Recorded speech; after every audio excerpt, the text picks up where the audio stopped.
Is one of the best known landmarks in Britain, and ought to tell you that this week we're in Scotland.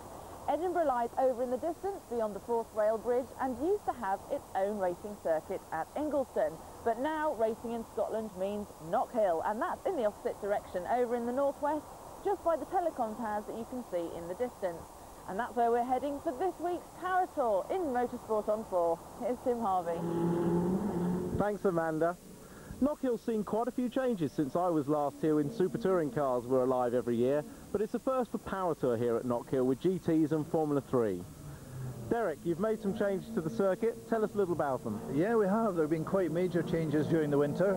We've relayed all the concrete curbs, and beyond the curbs we've installed plastic grasscrete to give a better runoff area, gravel traps, tyre walls, and a new concrete pit wall, 165 metres long, to protect all the teams and mechanics in the pit lane. The hairpin, we've extended it by 20 odd feet, so the radius is now 50 odd feet. Makes it a lot easier to overtake, we hope. So lap times are a little bit quicker now? Yes, yes indeed. Round about 47.3 for a Formula 3 car, which is amazing.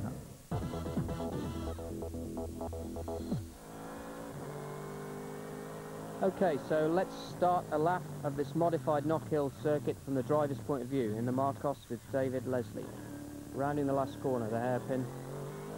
Early on the power, very important as we climb uphill here, third gear, fourth gear, over the brow. Pit crew on the left, you hear the wheels go light over the top of the hill there. Now looking for the braking point, very bumpy for the first corner, which is a blind entry. Use the curb on the right hand side, again curb on the left, hold the car left, brake hard down to second. Early throttle important here, again a lower curb on the right hand side, third gear, right hand kink, approaching the chicane, very bumpy through here on the exit, plenty use of the modified curbs again, third gear, fourth gear, approaching Clark, back down to third, a blind entry and very important to get early throttle. The speed onto the back straight here, which is a very bumpy section of road, not easy to keep control of the car even in a straight line here. Heavy braking for the hairpin, down to bottom gear. Second gear in most cars here. Early throttle important as we climb uphill first, second, third, struggling for traction a bit, fourth, fifth. Look to the pit board on the left hand side. You hear the wheels go light over the brow again. Bumpy braking for the first corner, aiming for that curb on the inside. It's a blind turn in. Fight to hold the car into the left, approaching a slower car here. Brake down to second gear. You can cut the curb on the right there. Second, third, little right hand kink. Approaching the chicane here, behind the slower car, you see the flattened curves which allow much more use. Bumpy on the exit, we should get this guy here in third gear, fourth, again approaching Clark, third gear corner. Concentrate on early throttle, very important. You can use that curve on the left, which is quite flat. Third, fourth, fifth gear along the back straight, just check the mirrors, make sure you don't need to cover the inside. Heavy braking, down to first, turn your head, look to the right. More room at the hairpin now, another modified section of the circuit. Second gear, third gear, fourth, looking for that pit board on the left, and beware of the pit road exit on the left also, maybe a slower car coming out of there. And that's 2 laps with David Leslie in the Marcos.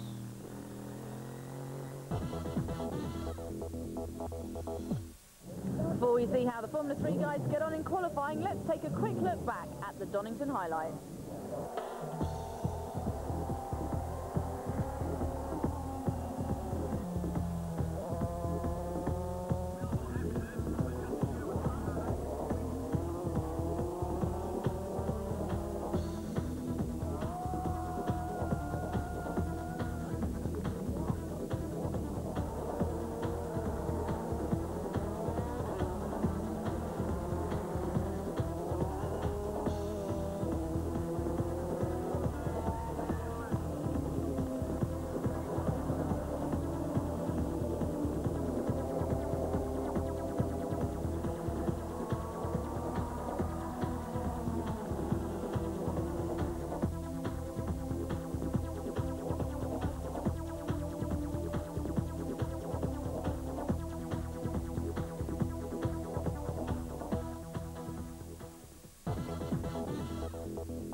Just 12 cars took to the track to qualify for the first solo scholarship race, giving no one the excuse of traffic.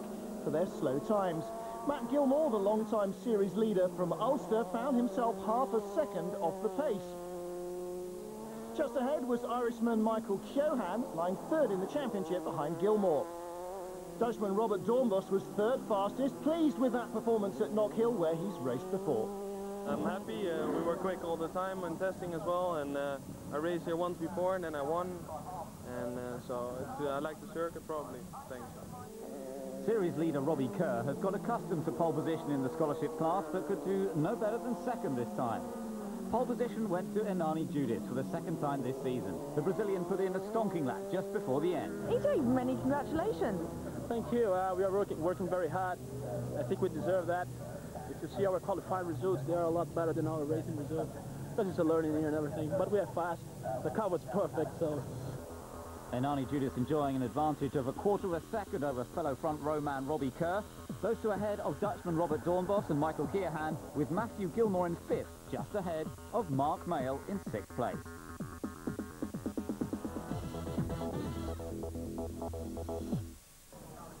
So the scholarship class of Formula 3 cars have their very own race for the first time this season, no longer overshadowed by the championship cars. It's over to Martin and Ben.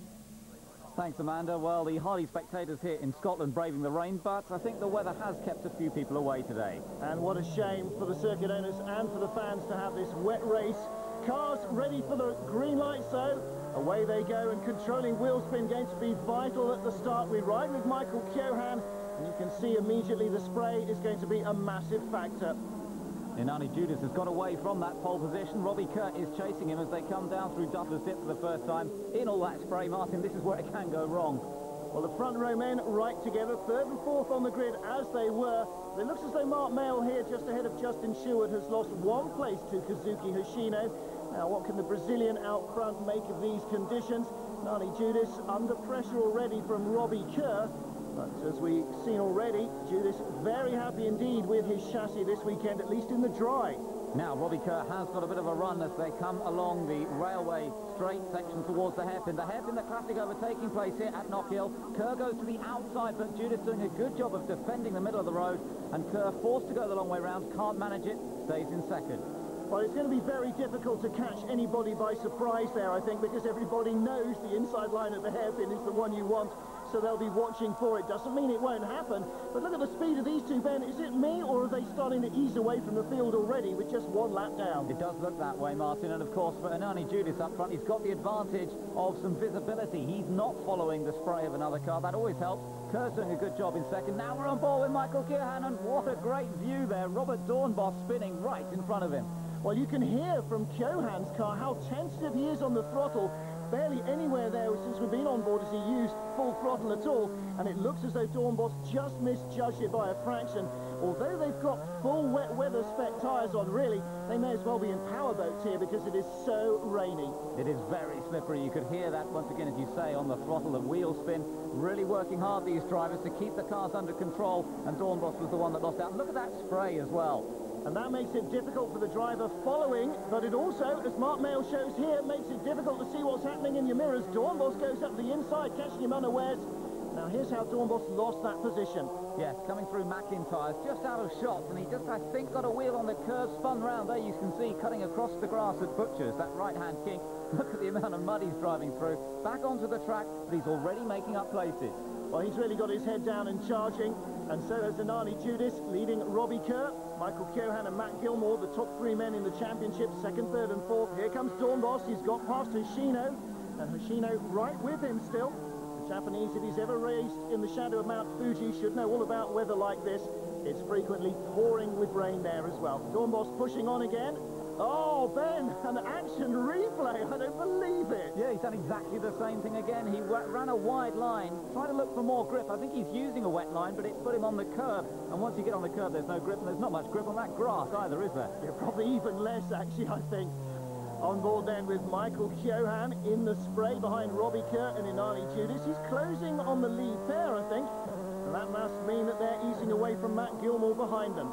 Across the line then, Inani Judas doing a fine job at the moment, keeping championship leader Robbie Kerr behind him. There we are, the top two coming through. Michael Keohan not too far back in third, watching them down through Duffers Dip and into McIntyre, looking for a little bit of grip, see where they can find it and stay off those curves. We're looking at Matt Gilmore now, looking for any opportunity to move up the rankings here and put some pressure on Robbie Kerr in terms of the championship. Somebody else is off. That's Kazuki Hoshino, way off there at speed. That was clearly far too high a corner entry speed. Off he goes. So the Japanese out of the fray, but Robbie Kerr now is settling down into these conditions as the two cars behind chase closer and closer. He is looking for a way past the race leader with even more intensity. Out of the hairpin, all over the back of him up the straight. There's a slower car ahead. The team watching with great anxiety, the Parker F3 team. And there is Inani Judas really under the cosh now because Robbie Kerr is pushing hard. Traffic ahead. Judas is the one most likely to get caught out by it as he will be first to arrive at the back markers. Pressure situation this for Inani Judas. He's yet to win a race in the scholarship class this year. Here he is up front. He's got the back markers right in front. He's got... Oh, and somebody else is off. And that's Justin Sherwood, heavily off and into the tyres. And Bobby Isazardi, who was one of the two back markers, the leaders, was catching a spun. That's Harold Primat, the other car. Tear-off being pulled off his visor by Robbie Kerr for a bit more vision. Still chasing Inani Judas, but Inani Judas got through that little moment of worry there. But look at the way the cars are still twitching around. Now Judas really feeling the pressure as Keohan gets inside. Robbie Kerr just avoids contact. Could have lost a little bit of his nose wing there, and that would have spelt a real disaster here. But the yellow flags are out. The safety car is on the track. They're going to have to try and rescue those 2 or 3 stranded cars. And one of them is the car of Bobby Isazardi. Now, he's the team boss of Performance Racing. Normally runs Adam Blair. Adam not here this weekend, and unfortunately Bobby putting his own car off the track there.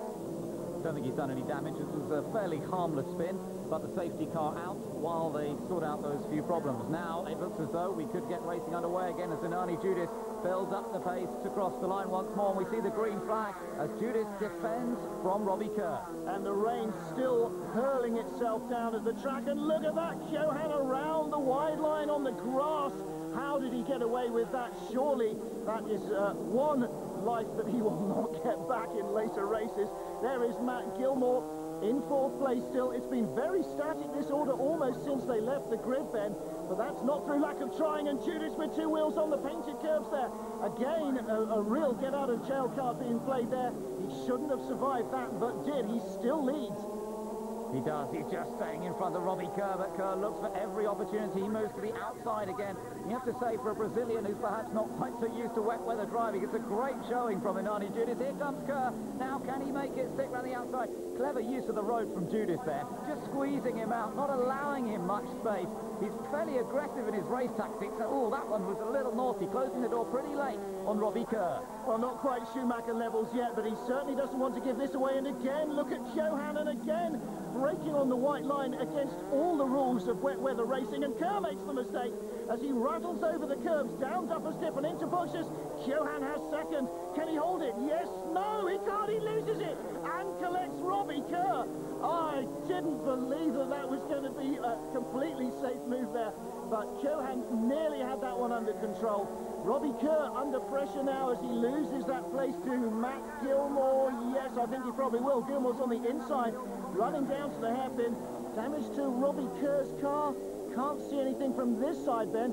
Be a lucky escape if he's got away completely unscathed from that, but he is down to 3rd place finally. Yeah, and it's given Inani Judas a bit of a break now, and the Parker team celebrating that. Got to be careful. He's got to stay there. And look at Robbie Kerr trying to come back on Matt Gilmore. Remember, these are the top 2 in the championship. It's Kerr who leads the series ahead of Gilmore, and now their positions reversed on track. So what about Robbie Kerr's position now then? When does he decide not to risk the points that he's got? Gilmore only 1 place ahead of him. It won't close the gap much, but going off here would be an absolute disaster. Oh, look at that little bit of aerodynamic device there flapping in the breeze.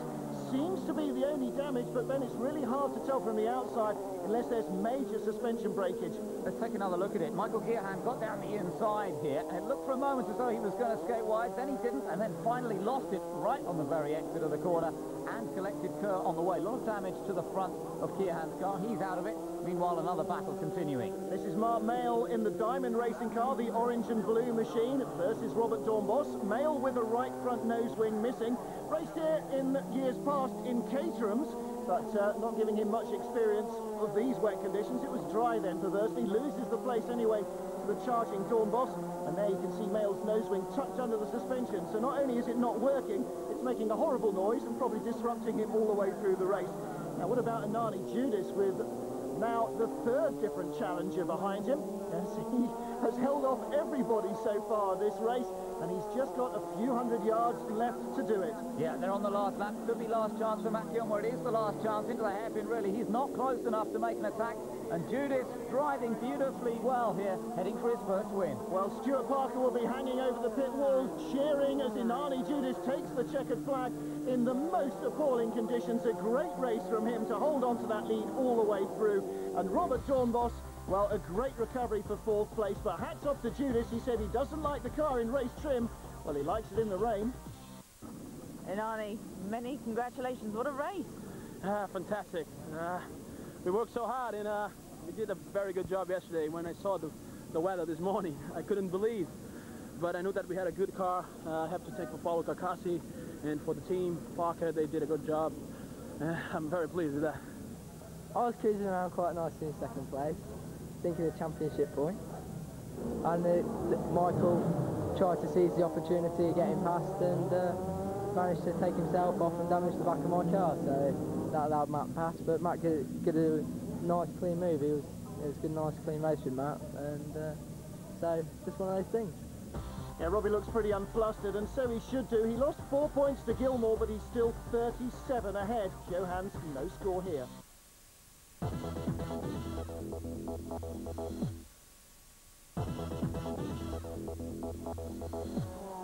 Welcome back to Knockhill in Scotland. We've seen a few strange sights in the British Formula 3 Championship, but few stranger than this. Amanda in a pair of trousers. The Jaguar drivers, it seems, in dresses. Now, guys,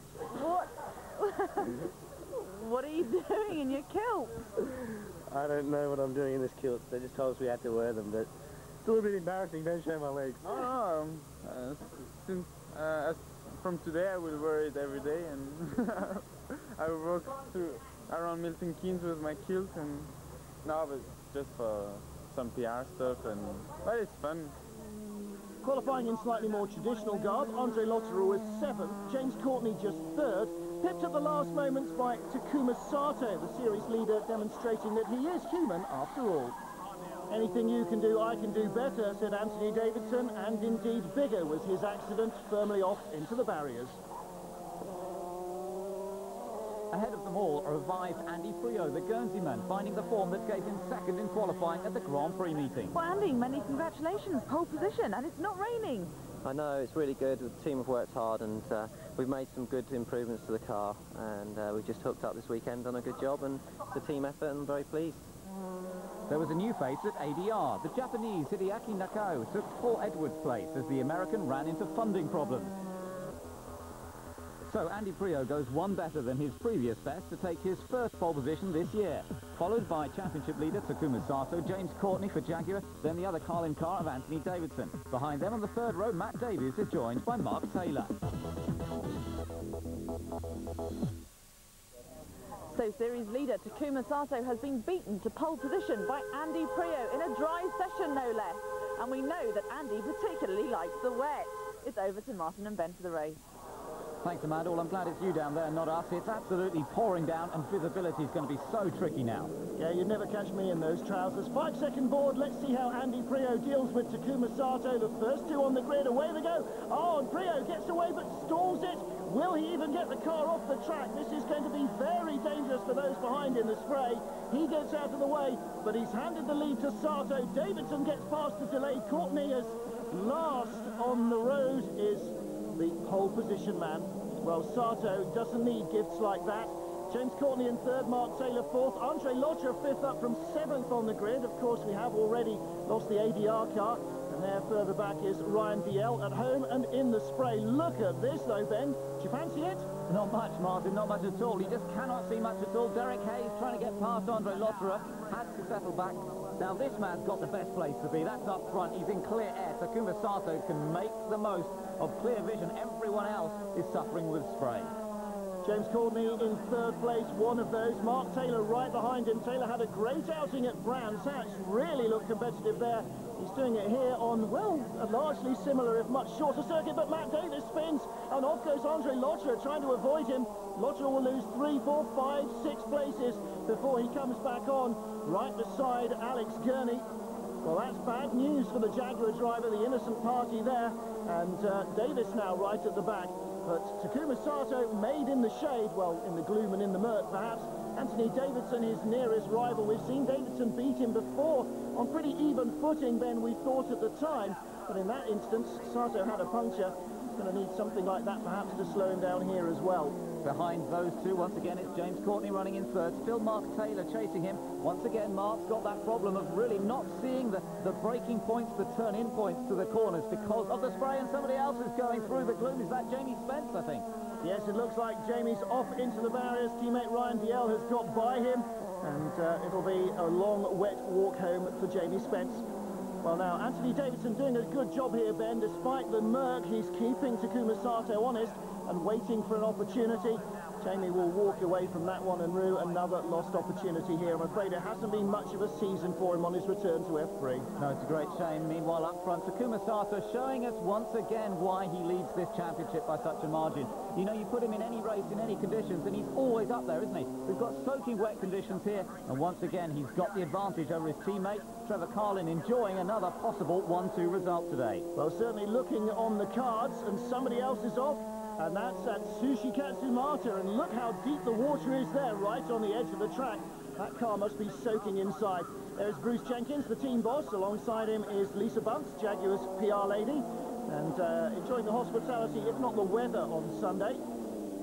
Sato through the chicane, once more in the lead as he climbs the hill towards the flags, and as we've seen so many times already this weekend, the safety car is out. Cars need rescuing from the mud and the water alongside the track.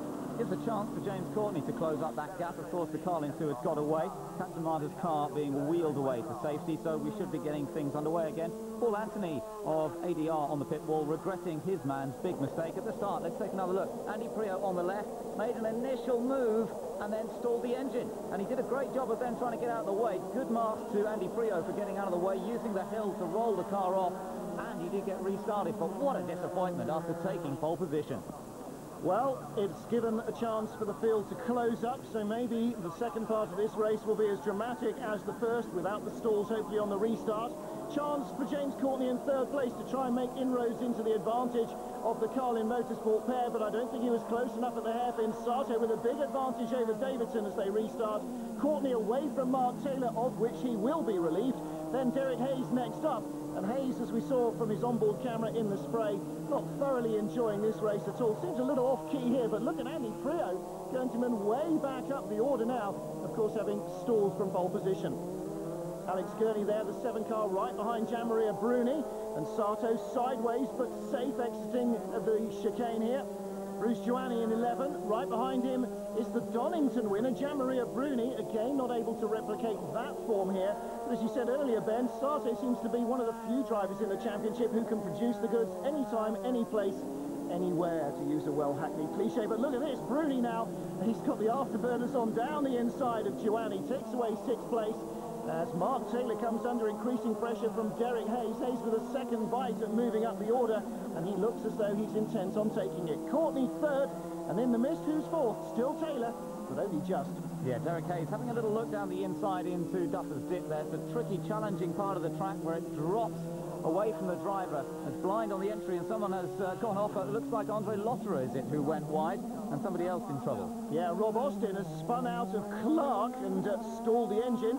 He's now 15th, and that means dead last with a number of retirements. Well, he was going well. He was actually 6th fastest race lap until that stage. Sato, though, is going best of all, and hardly a surprise, as we have said so many times. When you can see, you can do it.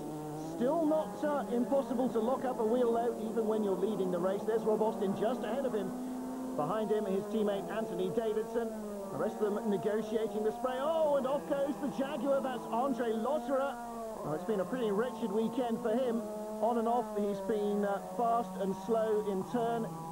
And is he going to try and rejoin? Looks as though he may do, but it'll be tough from there on that wet grass. No, he's given up the ghost, hasn't he, Ben? Yeah, there's not much he can do there, I think. André Lotterer just writing this weekend off. Meanwhile, through the gloom comes the battling cars in the top 10. Nobody managing to hold on to the Carlin pair up front. There's Ryan DL, Jamie Spence's teammate, on home territory here in Scotland, and somebody else is taking a rather odd line. That looks like Matt Davies down the hill through Duffers Dip and getting it very wrong indeed. Yes, Davies going off for the second time, of course. He spun at the hairpin and took André Lotterer out with him. That was one of Lotterer's off-track excursions. And again, Sato locking that wheel up then further and further away from the corner, but the red flags are going to bring this race to a premature halt. Sato will win it from Davidson. There are too many cars stranded around the track as we see Matt Davies walk back in, wet and miserable, for the race to continue. And probably a very sensible call indeed from the organisers, where they're not getting any worse, but the gravel traps were full of metal. Another Carlin 1-2 ahead of the Jaguar of James Courtney, Taylor Hayes and Bruni, the rest of the top 6. Well, Takuma, many congratulations. What a race. That's really heavy rain. I mean, so happy, you know. Now, you must have thought the win had been absolutely given to you on a plate when Andy pulled off at the start. It did, yeah, I saw immediately he tore on the grid, and I thought, yes. And I saw that my teammate was pouring, so okay, now it's just cruising, so really happy. On the start-up first lap, the green flag lap, the car was really spinning off the line, so I just dropped it a few hundred revs and it just stalled. And it could have been a perfect start, and it just didn't go my way. My mistake. Sato made that look very easy, didn't he? He enjoys a comfortable lead, but James Courtney and Anthony Davidson are both closing on Derek Hayes. Japan, Takuma Sato. So congratulations to Takuma Sato and Inani Judas for a great weekend, albeit wet and slightly shorter than it should have been. Now it's time to turn our attention onto the GTs and a quick look back at the last race from Donington.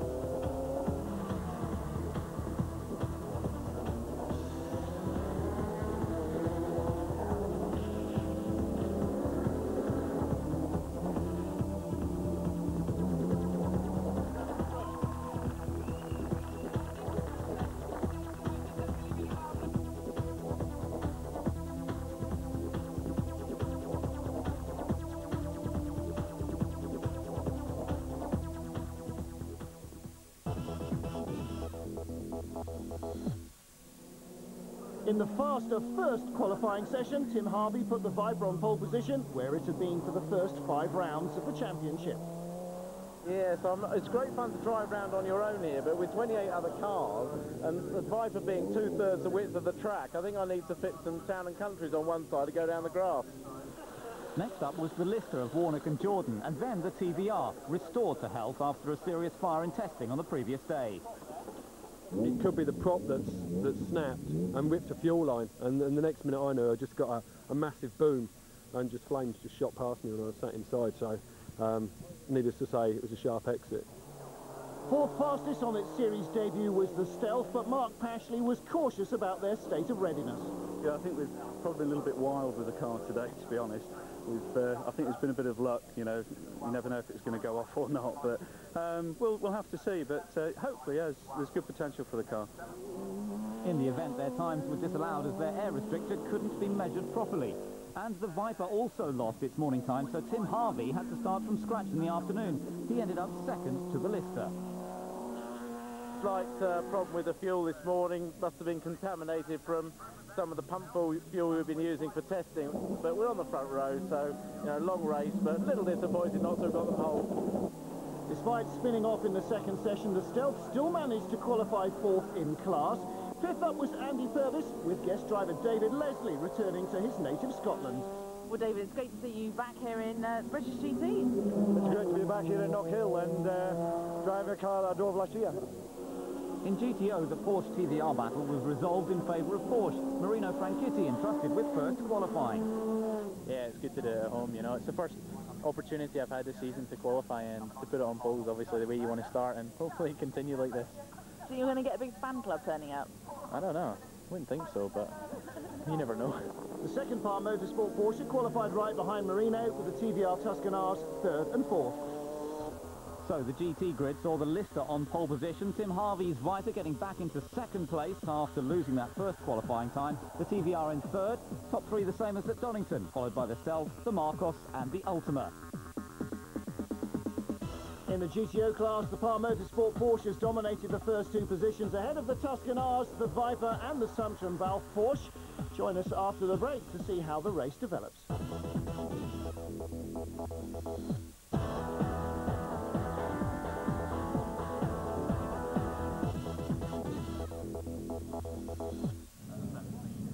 Welcome back to Motorsport on 4 and the 10th round of the Powertour series. Now it's time to turn our attention to GTs. The rain is still coming down and 60 minutes of racing lie ahead for these guys, but a lot of them are going to be pleased to just see the end of the first lap. Over to Martin and Ben. Thanks, Amanda. Well, there's a lot of concerns down there on the grid about the track conditions. The drivers have been around, got a little bit of a sample of it. Lawrence Pierce, their boss of the Lister team, is talking to his driver and reporting to the clerk of the course, Dave Scott, on the left of your picture. It's awful, man. I'm aquaplaning on every corner, there's standing water everywhere. I'm not very happy. Right. But he's not bantering, not very happy. No. My view is at the moment that we still go with the 3 laps minimum behind the safety car, and then we'll try to call it from there. It should go as long as the safety car you think is applicable to run it. Yeah, I'm not going to run 75% behind the safety car. We want to either have a motor race. No, what you have to do is you have to call it at some point and go half points thing. Well, we have to call it to be safe. That's the call. Sure. Safe. Safety, of course, always the main concern for the clerk of the course, but they're discussing the plan. If they run it for a short time behind the safety car, then they can still declare a race and give half points. If it goes 3/4 distance, then they can give the full amount of points. So there's no way that the clerk of the course wants to run 3/4 of the race behind the safety car. 6 laps behind the safety car, away he goes, and we're racing at last. Rob Wilson's view as the Viper chases Dave Warnock in the Lister Storm towards the first corner is not good, but Wilson gets his foot down. Warnock always cautious on the first laps anyway, and never more a good idea than in this weather. Andy Purvis had one of the Par Motorsport cars right down the inside of him, and so you can see the big powerful cars like the Marcus, the Lister and the Viper struggling for traction here, whereas the Porsche with the engine hanging out the back and less power has got the best grip of them all. Yes, and watch the white one there in 4th position at the moment, being driven by Scotsman Marino Franchitti. He could be charging. Here comes the TVR up into 2nd place. Yeah, great move down the inside again. Warnock keeping his nose clean. As you say, Marino starting this car, qualified it and starting it. That's a first, and that's in celebration of the fact that he is racing at home. And no, I don't think he's actually had any experience of Knockhill before this weekend. Down the inside of Michael Caine, he has a look. He's got past the Lister already, but he was trying to go 2 up there. And right behind the orange and purple car, that's his teammate Matt Turner, also looking to move up the order. And Ben, we've said before that a wet race could give us a GTO class victory here on this really tight track in awful conditions. We might yet see it. We might indeed. It would be great fun to see one of these GTO cars win the race outright. Oh, and there goes the TVR. It's spun down at the bottom of the hill. Michael Caine getting into trouble at the bottom of Duffers Pit. Well, trying to control all that rampant horsepower can't be much fun in these conditions. And Caine will take his time getting back onto the track, leave gravel and mud everywhere, which will make that bottom compression even more treacherous for the following cars. Comes back on right in the middle of the GTO field. But that means that we now see Marino Franchitti in a strong 2nd place. Just 1 car ahead of him. On board with Andy Purvis in the Marcos, and he's passed there by Rob Barth. Rob Barth goes through but goes wide, and I think that means Purvis gets the place back. Yes, he does. Barth has survived it. Blimey, that was a great view there. Rob Barth steaming up the inside, but just didn't have the braking. Got it all locked up. There is Purvis, there is Barth behind him. And let's have a look again at that Michael Caine spin from the other side, Ben. Just too much power, I think. Yeah, just looked like he put a bit too much throttle on as he got past the apex, and round she went very quickly, and he did manage to rejoin, but he's quite a long way down the order. They've got plenty of work to do. So the Lister, careful at the start, is paying dividends. He's at least still in the race. Well, Michael Caine is, but a long way further back. with Andy Purvis now. You can see the wiper on the windscreen, but I bet the driver's view is little better than this roof cam mount. Goes down the inside of Dave Warnock. Don't forget, these cars coming round at a fairly ferocious pace, only 1.3 miles. So they get plenty of opportunities in this 60-minute race, or should be 60-minute race, for overtaking there at the hairpin. Didn't quite make it there, and the Lister has the traction up the hill to ease away a length or so. But Purvis will be right with him as they get down to the first corner, and Rob Barth is back in this action as well. We saw how difficult visibility was for the Formula 3 cars, and remember these GT cars have got much bigger, fatter tyres. They throw up even more water, and it's onto a windscreen, so visibility can be even worse with these machines. You tend not to get misting on the inside of your race visor in a single-seater, but you can see there Michael Cain's car, having been stationary just for a few moments, is very misted up inside. He's up to 10th, but Martin Short, Rob Barth's teammate, looks a bit damp around the edges. Oh, big slide there. That's Andrew Davis in the Marcus. Gets it out of control at the chicane. Nobody hits him. He doesn't hit anybody, but Dave Warnock, stopper in the bottle here. Andy Purvis right behind him, as they were at Smetterton, when a collision between the two of them effectively cost Warnock the championship. They're good friends off track, but they'll be hoping to avoid that kind of trouble as Rob Barth finds the traction around the wide line. And Ben, very bizarre cornering techniques can sometimes work in the rain. That was great stuff from Rob Barth. He just took it right around the edge, found a bit more grip. Sometimes you do find more grip on the outside of the hairpin in the wet there, and that's exactly what Rob managed to do, so that puts him up into 4th position. Well, he took the two of them there, and of course the lighter cars in GTO have less to slow down as well, so that helps them under braking. They've got less power and better traction generally as well. Race leader passing one of the GTO Marcuses, but look how close Marino Franchitti is to the tail of Rob Wilson. He won't be able to see a very great deal of anything, but he knows that the Viper is there, and he gets down the inside. See what I said about braking? He can just leave it so much later, and the car actually stops for him. He leads. That's brilliant stuff from Marino Franchitti. He's in the GTO class, much less powerful. There's the power. That shows you how fast Rob Wilson is on the straight. But Marino Franchitti might try and get him back under braking into Duffer's Dip. He's not quite close enough. Rob Wilson takes the inside line, but he carries a lot of speed down Duffer's Dip, and Marino has got great grip and traction from the Porsche GT3R. Dives by once more into the lead. Now, through the twisty stuff, if he can shake Wilson off, he might survive down Railway Straight to still be ahead at the hairpin, but Rob is really sticking to it. This is great stuff from Marino Franchitti, the Scotsman with the Italian name, brother of Dario Franchitti, who does so well in champ car racing in America, and he's now leading this race. Further back, we've got the TVR moving up through the order, and look, he's now putting the pressure on Dave Warnock. Meanwhile, we ride with Dave Jones aboard the Porsche. Yeah, David Jones in the car he shares with twin brother Godfrey is 9th. He's got the two behemoths of the track right in front of him. And it looks as though the TVR, that's its rear wing, is still behind the Lister Storm, but now he goes down the inside as they go through the left-hand kink up towards the hairpin. David Jones thinks, oh, I'll have a bit of that as well. Can't see very much with the screen so misted up, but just enough to go around the outside of Warnock, and Tim Sugden right behind, on board with Tim. And there goes Warnock, the V12 Jaguar-based engine of the Lister Storm pulls him away up the hill. And it's like driving into an absolute whiteout for Tim. Of course, the camera probably doesn't give you quite the vision that the naked eye does, but it's still not an awful lot of anything. That's right, you end up looking out of the side window half the time, trying to see where you are. Here he goes down the inside of Warnock, and that pushes the Lister down into 10th position. In the pits, there is the Stealth. Now, they've been black flagged because something's got into the electrics and no lights are working. So they're out of the race for a bizarre reason. There's the Power Motorsport team talking to the drivers, but Dave Warnock has called it a day, bringing the car in as early as possible. Look, Warnock, it says on the door. I wonder if he had a kilt on like the Jaguar F3 drivers. In gets Mike Jordan to do the rest of the race, however long that may turn out to be. Should be 60 minutes. Who knows what the weather has in store. And here is our race leader, Marino Franchitti, romping through the field. In fact, he had a 50-second advantage over the Lister Storm when Dave Warnock pitted. And Dave is down in the pits now with Amanda. Well, Dave, I think we can safely assume the conditions out there are horrible. Awful, absolutely horrific. I don't think we should be racing, to be honest. But people were going past me right, left and centre, but my car, I hope Mike can do a better job than I did, because the car was sideways everywhere. It's absolutely ridiculous. Into the pits from 7th place, Michael Caine in the Speed 12, 36 seconds only down on the leader. Well, they're cleaning the inside of the windscreen, trying to demist it a little bit. Here's Rob Wilson, was second when he came in, 5 seconds behind Marino Franchitti.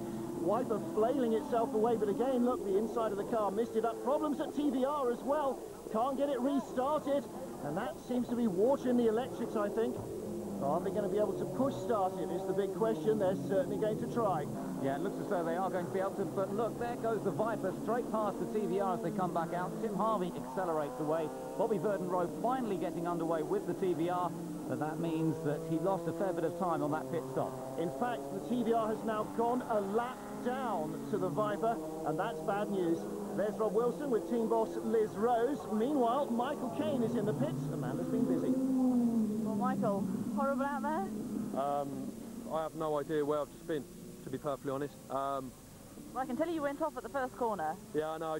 I got past Dave and the Viper, and I've just gone down the inside there, and there's a puddle on the inside, and I've just literally clipped the puddle, and it's just spun the car around. So I'm just surprised people aren't just coming off all over the place. I mean, it is just shocking. Well, people are coming off all over the place, but only in the big cars. Steve Hyde now replaces Richard Stanton in the TVR Tuscan R. At least I think he's in it. It's hard to tell from the outside. Kelvin Burt awaiting his turn to take over the lead car, keeping the soles of his boots dry and bend. It's little details like that that show the professional racer's touch. Yeah, it makes quite a difference actually, Martin. You get into a car with wet soles on the racing shoes and they slide all over the place on the pedals. Just look once more from on board with Dave Jones, pressing on in 6th position and breaking down into the hairpin. One of the markers, oh, directly ahead, and he hits it. He hits one of the markers, that goes straight into the gravel. Well, that was Sandy McEwen on his first lap out of the pits, obviously being a little tentative at the hairpin. He got clobbered from behind. Little chance of him going on, and, well, Godfrey Jones isn't going to take over much of a car either. David pulls straight into the pits. They will try and carry on, I'm sure, but the radiators at the front of those Porsches so vulnerable. McEwen abandoned ship. Another Scot out of the race. Yes, and another one about to get into the race, because into the pits comes Andy Purvis. David Leslie getting into that, and it's great to see David back racing here at Knockhill this weekend, but it does look as though it's all over for the Jones brothers. Well, the Joneses are out, but Leslie is in, and he's put in some sterling performances, no Scottish pun intended there, in the Marcus in the last couple of seasons. Of course, a sports car, touring car, single-seater racing veteran. And in comes the 3rd place Part Motorsport car, but a flame out from the exhaust at the back. Get it started quickly before you have to cover the thing in extinguishant and ruin a possible 1-2. Well, we're really having dramas here. Ed Horner trying to get the car going. The safety car is out. He picks up the leader. That's Marino Franchitti behind the safety car. And presumably because the marker's off there at the hairpin. Not flat the throttle, what are you doing that? Yeah, I understand. Turn it. Doesn't start, come on. And then it should go. A little bit of advice to Kelvin Burt on how to restart the engine should it stall in the pit lane. When it's hot, you've got to have a slightly different technique. Now, here comes the race leader then. Marino Franchitti gets out. Kelvin Burt gets in the car. But cars coming out of the pit lane are being held there. They're not being allowed to rejoin as yet. Well, Kelvin Burt pulls away from his pit stand and he'll join the back of that queue, and it'll be a fairly sizable queue. I should think a lot of drivers will want to come in and do their driver change behind the safety car. That's normally a very good time. You lose as little time on the track as possible. Well, looks like the damage Marcus is being towed away. Meanwhile, Amanda is with Marino Franchitti. Now, you were showing extraordinary pace out there. Obviously, the GT cars are struggling with all their power in these conditions, but what do you make of these conditions? Well, after that, fantastic. Wish it was like this every race. A lot of the guys have been calling for the race to be stopped. Yeah, well, we're in the lead, so I wouldn't mind it stopped. I was thinking that anytime they want to stop it, once I got in the lead, I was quite happy. So it is getting to that point, though. It's getting to the point where the water's not clearing as well as it was. Race leader Tim Harvey behind the safety car. Bobby Burden-Rowe 8th place in the TVR Speed 12, a lap down, getting ready for the green flag to resume racing. Bobby had better not pass the Viper before the line, though. Well, away they go. So we know at least then who the race leader is, but there is considerable confusion in the field behind. Yeah, if you look down the order, you'll see Kelvin Burt in that white Porsche coming through. Now, they've really got hurt by being held at the end of the pit lane. For whatever reason, it's dropped them down behind that Viper once again, and now Kelvin's trying to make up that ground and try and regain the lead that this car had before the pit stop. Well, he is still in second place, so I'm sure Marino won't want to see the race stopped at any moment yet. Mark Sumter is two laps down, in fact. Martin Short in the Tuscan R is also a lap down on the leader. So, as we can see, there's a lot of lap traffic in between the Viper and Kelvin Burt in that Porsche. On board here with Paul Natfield. Dropping back, he's unable to maintain the sort of pace that Tim Sugden had in this car. Stephen Day in the GTO Viper going through there. Going quickly now and up into third place, that car. Yeah, finally having a break. It seems as though they've had terrifically bad luck all season. At the back of that queue is the Lotus, a lap down. But Paul Natfield under pressure. Mike Jordan looking to go by. This is for fourth place overall. David Leslie going through on the inside there as well, rubbed up against Natfield's Porsche. Here is the view from Paul Natfield. David Leslie will be alongside as they get past the pit lane, where Amanda is with Paul Rowe. There were flames coming out the back of the other car when it came in for its pit stop. What was that? Yeah, we've got a little starter problem, and I'm not sure why, but it flooded a little bit, and then we had the flames, and now we've got to have a look at that, but we've got to run in again. Unfortunately, it cost us a couple of places, so they just got to consolidate now and head down and go. Thank you very much. The Ferrari is Chris Ellis, Stephen Day trying to get the GTO Viper down the inside, all contact, and there's Charlotte Osborne also. She's nowhere for her to go. It's reverse gear for everybody. Ferrari gets going. Looks as though the Viper is still in one piece. They have damaged the winglets at the front, but look at this. Martin Short battling with Mark Sumter. Short's in ninth. Sumter a lap down, but they've been together since they were the first two cars released from the red light at the pit lane. Right behind them is the Lister Storm. And look at that. Stephen Day is still stuck. Maybe he can't find reverse gear. Seems to have power still. And here comes his teammate. This is Tim Harvey. Just a 5-second lead over Kelvin Burt, running behind the TVR Speed 12. And Stephen Day's given that one up, and the organisers are throwing out the red flags. They've gone past 75% distance. This will be declared a full race. So good news for Tim Harvey, but the bad news is the weather's so appalling, I don't think either of the second Formula 3 races will get run today. Great news for Tim Harvey and Rob Wilson to take a victory despite the difficult conditions. And in the GT class, the Lister came second. A good performance from Andy Purvis and David Leslie to take third. No overall victory for Kelvin Burt and Marino Franchitti, but at least they take maximum points in the GTO class. Now, Tim, well done. Fantastic result for you guys. Great for the championship. Yeah, I don't know what happened to Lister and TVR, but, you know, this was one we really had to win, and we got the job done in difficult circumstances, but the team have been really good. You know, we came up here early in the week, a lot of preparation. In the wet, a lot of things can go wrong, but, you know, good old Viper has been fantastic in wet and dry. I mean, I'm sure the conditions were very, very tricky, but didn't look like the Kelvin that we know and love. What does that mean? Were you trying? Yeah. Oh, you mean because Tim was going away? Well, he made a break. When the safety car pulled in, I was stuck behind the TVR for a couple of laps. That gave him the break, and it would have been stupid to throw away a win just to try and catch a car that we didn't need to overtake, that we should have been in front of in the first place anyway. Vital points for the Viper crew. They are now closing on Jordan and Warnock, the series leaders. In the GTO class, Kelvin Burt and Marino Franchitti have a comfortable lead, but the Par Motorsport and Eurotech teams are tied in third place overall. Ben, your thoughts on Knockhill? It was all about the weather, Martin. Fog on Sunday morning meant they had to delay the start proceedings and run the safety car for the warm-up for the GT cars. Clark, of course, had some difficult decisions to be made. Thankfully, it cleared a bit, but then we had the heavy rain. And once you get into racing in these conditions, there really is so little you can do in fighting your way up through the order. Anthony Davidson explained it as well as anybody.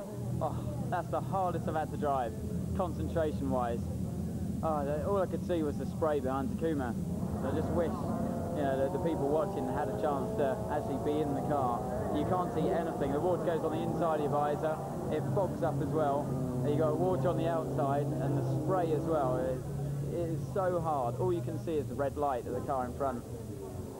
I know exactly what Anthony means. It's not much fun driving in those conditions. Driving in the wet can be fun, but when you can't see anything, it really is horrible. And horrible for the organisers too, but full marks for getting in any racing at all. So congratulations to all the drivers this weekend for persisting with what has been atrocious conditions and demonstrating such great courage, but also to all the marshals and the organisers. We're going to be back with the next round of the Power Tour from Thruxton, where hopefully it will be a little drier. We'll see you then. For the latest motorsport news and details of Channel 4's coverage, log on to 4car.co.uk. Stay with us for a Happy Days double bill next.